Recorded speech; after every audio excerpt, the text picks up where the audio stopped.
Sometimes the simplest things can be the hardest to get right, and I know that a lot of you struggle with the thing that I'm going to make next, but I'm going to show you a way to make it that will really impress your friends. So let's get cracking.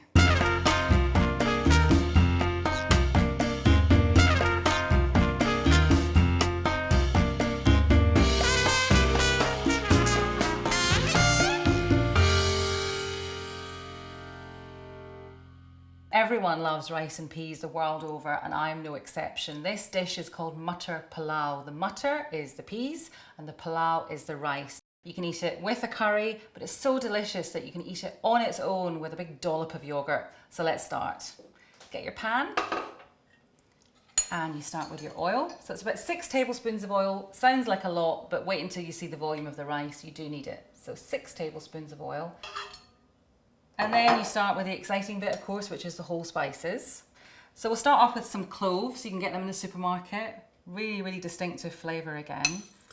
You just get about half a teaspoon of them. In they go.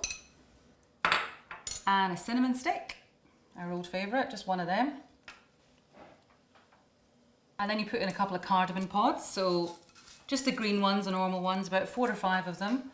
Get them in as well. And a bay leaf. Just 1 bay leaf, that goes in, and cumin seeds, 1 teaspoon of cumin seeds. You've got all your spices in. The next thing you do is put your onions in. So 2 onions, finely sliced. And remember that these are the really important bits of the recipe, the onions, because they dictate what your rice is going to look like and what it's going to taste like. So in they go. There's 2 onions. They can be red or white, actually, it doesn't really matter.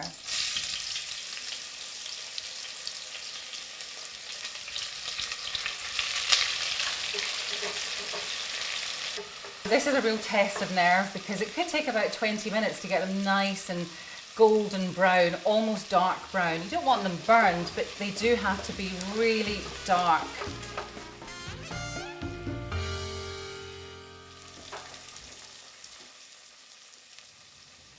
So that's the stage that you need to get your onions to. They need to be that colour. They're not burned, but they're really, really dark brown and they're quite crispy. So let's move on to the next stage, which is to put in the peas, of course, which is the star of the dish.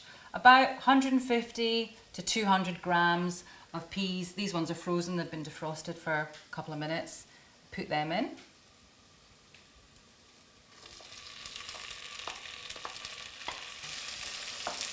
Give them a wee mix round. Next thing we're going to put in is the rice. 400 grams of basmati rice. It's been washed and then soaked for about half an hour. Just makes it easier. And then obviously you drain it off. So in goes the rice.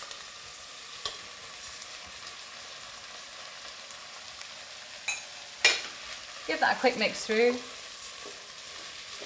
And let the oil that's still in the pan coat the rice. Again, you're only doing this for about a minute.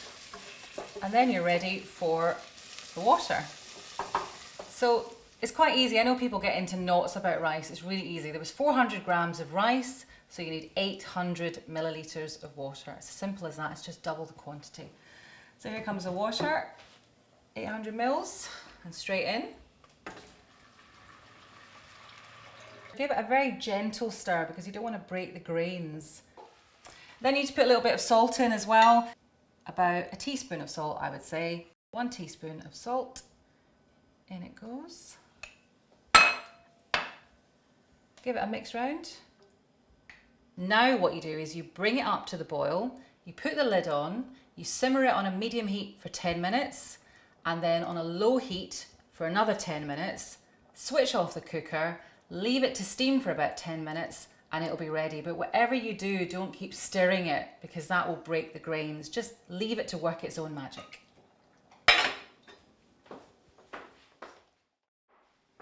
So this has been steaming for about 10 minutes with no heat on it. So let's see how it looks. Looks pretty good to me. Just give it a quick stir around and you'll see there's no liquid in there whatsoever. And the grains are really, really fluffy. And the other thing, of course, is that you get that amazing hit, that smell of the cinnamon sticks and the cloves and even the onions. And it's a really nice colour as well. And there you go, that's it, all ready to serve. Muttar Pilau rice and peas. You can have it with curry, of course, but it's just as delicious on its own with a little bit of yogurt.